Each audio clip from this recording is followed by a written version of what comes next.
In my first book in the 90s, I described the cyber dropout. A cyber dropout is a person, an individual, who, thanks to the growing possibilities of the web, lives where he wants to and works where he wants to. And that must not be the same place. A comparison to make the concept clear. If you lived in earlier times, that's right. If you lived in earlier times in, say, Paris, you could see all the important, famous people of your time, from literature, philosophy, politics, in one place, in one coffee house, while drinking your first beaker in the morning. In reverse, that meant if you weren't in Paris, you were not existent. Throughout human history up to now, it was valid. If you wanted to be leading edge, you had to be and live in special places, like Babylon, Paris, the Silicon Valley, or Hollywood. But the web changed everything.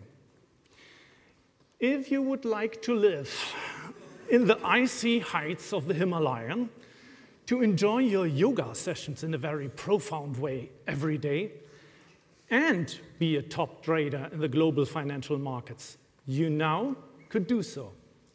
This is the cyber dropout. Living where you want it, be part of the leading edge anyway. In the year 2000, my wife and I, native Germans, made the dream, the life, the concept of a cyber dropout real. The cold mountains of the Himalayan were not of immediate sensual appeal to us, so we choose the European paradise, the best candidate for Europe's California for us, the Algarve.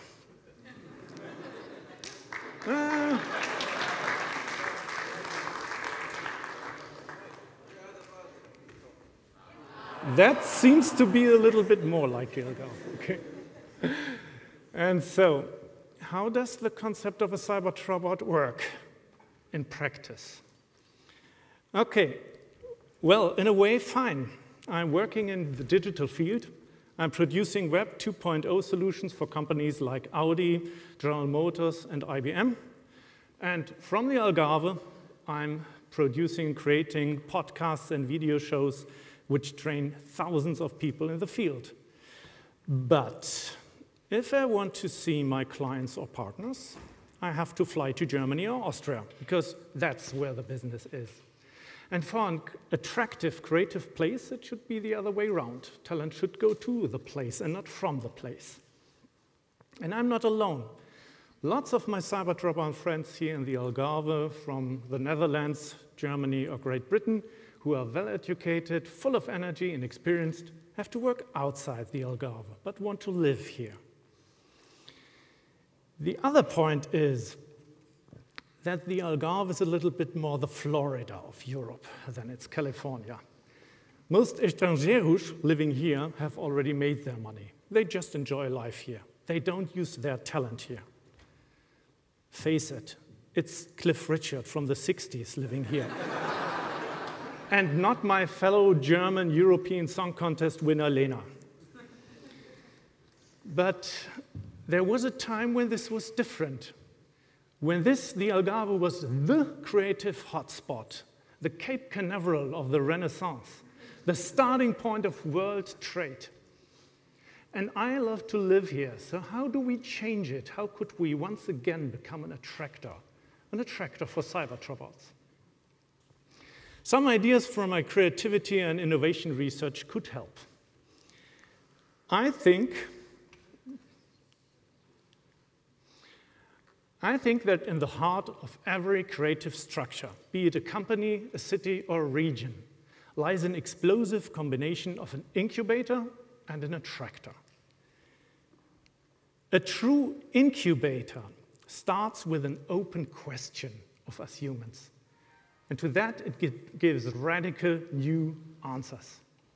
We do not talk about nice little incremental improvements here. Incubators like the labs of Edison, Xerox PARC, or the Apple Macintosh team were changing the rules of the game. These are pattern interrupts, radical innovation. Incubators are contrary to status quo.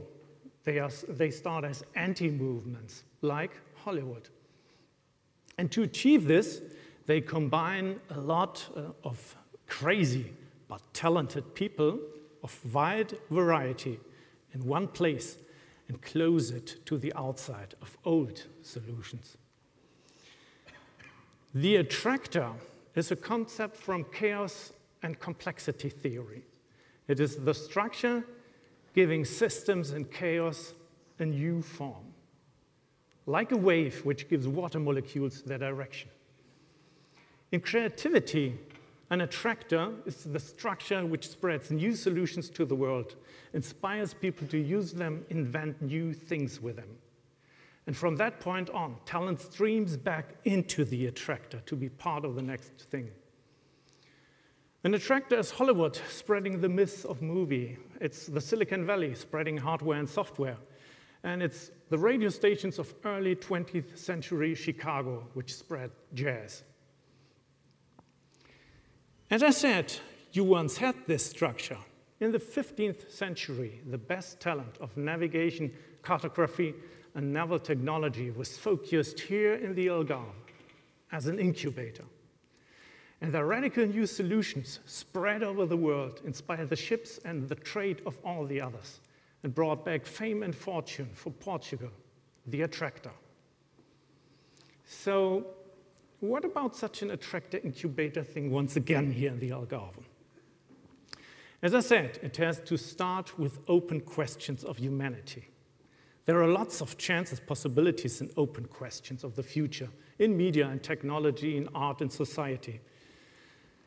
So, just as an example, let's imagine we would use the effect that mostly elderly people in retirement move to the Algarve. We know that sunny weather is good for well-being, and we know that things like an aging population, problems of elderly people, and healthcare in general are the nagging questions of humanity on a global scale. And we know that the costs of healthcare come and will come mostly from aging. If you find new solutions in this field, the world will look at you. So, if we already have the image of being the Florida of Europe, why not entering this field, making the Algarve a super hub for wellness, health and geriatric care, and aging research? I know this idea isn't new, but how would you do it? And not as a me too, but as an attractor. Build some fancy new hotels here? No, everyone on Earth has fancy hotels. Invest some money, get EU financing, build some classical approved healthcare facilities? No. Build something for Chinese medicine and combine it with the classical variety?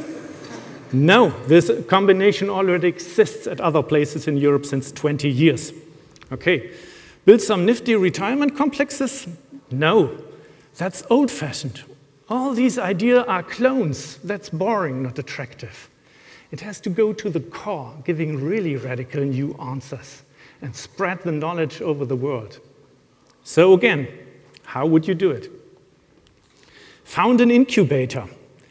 Lock up in one place a lot of crazy but talented people and give them an almost impossible challenge. Then start to search for the best unusual but effective solutions worldwide, like the US hospital, which makes all the processes exactly the opposite way than all the others. Social networks, which research and present diagnosis. Or the X Prize Foundation, which wants to inspire an artificial intelligence diagnosis system, which makes it possible to get medical help via phone. Then start to ask subversive questions. How can it be that a bed in hospital is more expensive than in a luxury resort? Why does healthcare cost money instead of generating money? Why couldn't old people be fitter and more attractive than young people? Why do we have to die anyway? Slaughter all these holy cows. And then define the field ambitiously. Say something like, and aging, and not geriatric research. And slowly but surely, most of these game-changing ideas will be born here in your incubator. And if you really find new answers, the world will try it out and spreads the message.